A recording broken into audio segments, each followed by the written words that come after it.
வீட்லேயே ஈஸியாக சீக்கிரமாக செலவு கம்மியாக செய்கிற ஸ்வீட் எதுன்னு கேட்டிங்கன்னா கேசரி தாங்க. எங்கள் ஃபேமிலி ஃபேவரெட்டு ஸ்வீட் எதுன்னு கேட்டிங்கன்னா கேசரி தான். இதில் என் அண்ணன் பொண்ணு வேறு என் கேசரிக்கு ஃபேன். இன்றைக்கி நான் கேசரி தான் ட்ரை பண்ணுறேன். நெய் ஊற்றிட்டு நெய்யில் முந்திரி பருப்பு போட்டு நல்லா வறுத்து எடுத்து வச்சுருவோம். எடுத்து வச்சுட்டு அந்த நெய்யிலேயே நம்ம எவ்வளோ ரவை போட போகிறோமோ அந்த அளவுக்கு ரவை நான் 100 கிராம் போட்டிருக்கேன்.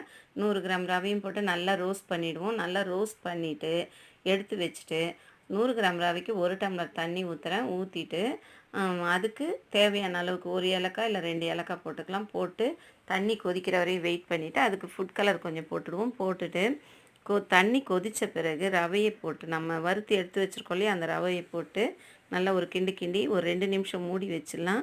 ரவை நல்லா வெந்த பிறகு நம்ம சர்க்கரை நமக்கு எவ்வளோ தேவையோ அந்த அளவுக்கு சர்க்கரையை போட்டு ஒரு கிண்டிடுவோங்க. சர்க்கரை போடும்போது கொஞ்சம் கட்டி கட்டியாக வரும். நம்ம மறுபடியும் அதை அப்படியே கிண்டிகிட்டே இருந்தோம்னா சரியாயிடும். இப்போ கரெக்டாக வந்துடுச்சு. நமக்கு தேவைப்பட்டால் நெய் ஊற்றிக்கலாம். நெய்யை ஊற்றிட்டு நம்ம ரோஸ்ட் பண்ணி வச்சுருக்கோம் இல்லையா முந்திரி பருப்பு, அதையும் அதில் போட்டு ஒரு கிளறி நம்ம எடுத்து கொடுத்துட்லாங்க. யாருக்கு நமக்கு ஃபஸ்ட்டு கொடுக்கணும்னு தோணுதோ அவங்களுக்கு கொடுத்துருவோம். சாமி படத்தாண்டை வச்சு ஃபஸ்ட்டு சாமி கும்பிட்டாச்சு. இப்போ வாங்க எங்கள் ஹஸ்பண்டுக்கு கொடுக்கலாம். எங்களுக்கு கல்யாண நாள் வெட்டிங் டே. பை, நெக்ஸ்ட் வீடியோவில் பார்க்கலாம்.